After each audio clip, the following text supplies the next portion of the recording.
Life is short. Now what's your retort?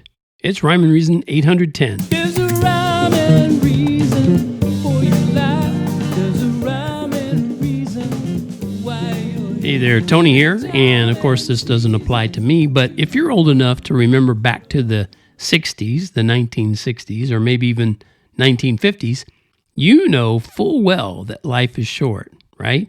I mean, how could it already have been this many years since then? If your memory goes back that far, you probably remember life being a lot simpler and nicer and sensibler. Yeah, I know that's not a word, but I wanted to make it fit in, so there you go. Anyway, if you've grown up in more recent decades, you probably have a whole nother perspective, and you might even think older people don't recall things so well because they're, well, old. I remember thinking pretty much that same way about my own grandmother because she'd talk about, we were sitting on her porch in Norman, Oklahoma, and she'd talk about how one day I'd be grown and people I had loved wouldn't be around anymore. She'd tell me that about me. And she'd say something like, love them while you can because one day you'll wish you could see them, but they'll be gone for good. And I remember thinking, why do old people talk like that? But she was right. Life is short. And her words actually came to pass in my life a long time ago. And with each passing year or decade, more of those people are gone. Yeah, those people that I knew and loved in my life, more and more of them are gone. Pretty much all the people that I saw on a regular basis who were older, older than me when I was a kid, the adults, let's say, pretty much all the adults when I was a kid that I was around are gone. My dad, my mom, both my grandparents on my dad's side, my grandparents on my mom's side, they're all gone. And so she was right.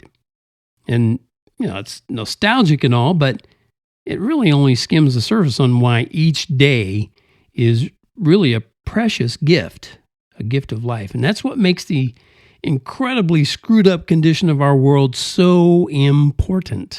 I remember a phone conversation with my mom, who, like I said, has since become one of those people who's gone for good. We talked about how messed up America is. And she said, I'm scared for my grandkids and great-grandkids. I hate to think about what they're going to face in this world as they turn into adults. Yeah, she was thinking ahead because she knew what was going on.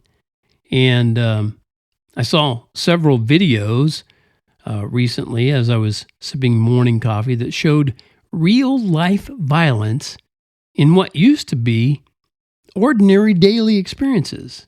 And I mean violence where people hit each other in the face repeatedly. And even a video where one guy calmly pulled out a pistol from his sweatshirt and shot another guy in the head point blank. And you see that. It's on one of those surveillance videos in a convenience store. And then after he did that, the guy's lying there. He's not quite dead. He's lying there on the floor. The guy who shot him walked past him and calmly shot him again and then robbed him and walked out and wasn't in any kind of a hurry. And other people saw him do it. And he's probably walking around free right now. Or if he's in jail, he's looking forward to freedom soon because of our so-called justice system. So Mom was right. Her grandkids and great-grandkids are growing up in a horrible time. Innocence is lost. Common sense is lost. And love your neighbor is definitely lost. It's gone. So all hope is lost, right? Yes, that is right if your definition of hope is based on a feeling. And if you're just hoping the bad stuff will go away, that's going to happen. It's just going to get bad. It's not. But real hope is not lost. And I mean the kind of hope that propels you forward, gives you strength, energizes your love, fuels your dreams. That hope is still here. It's available 24/7, 365. It's available. But it will disappear when the whole world turns its back on God. And that Hasn't happened yet, but it sure seems imminent these days. The clock is ticking. Time is running out. You can laugh and say, not me, I'm still young. But in a few short moments, and it will seem like that, you'll face your own mortality. And don't be surprised when you hear yourself say, life is short. Especially if you're a person who ponders truth and its implications. It's crucial to your long-term health to choose hope. Choose it. And choose life.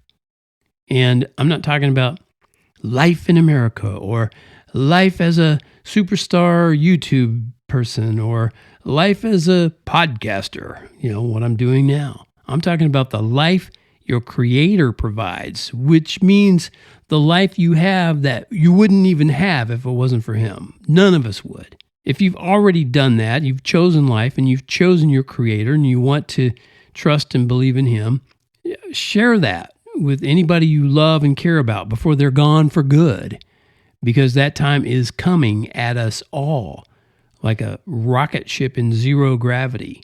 I said this once, I got dreams like the sand on the shore, and I got plans formulating inside, and I got hopes just waiting for an open door, and I got a system, true and tried. And that's a song, that's from my song, Kinetic Love. I'll share that with you right now, and I'll be right back. I got dreams oozing out of my pores. I got plans formulating inside. I got hopes just waiting for an open door. And I got a system true and tried. I got a force deeper than a heartbeat. I got a strength more potent than a storm. I got love, this music for my dancing feet. I got a place that's always warm. I got kinetic love. I got potential love. And there's a kingdom come waiting down the line. I got lavish love. Okay, I hope you have kinetic love, potential love, and most of all, the love from your Creator that you can give back to Him and live with Him forever. And thank you so much for tuning in here to the Rhyme and Reason podcast, brought to you as always by TonyFunderburk.com. And until next time, remember, life has rhyme and reason because God made you. There's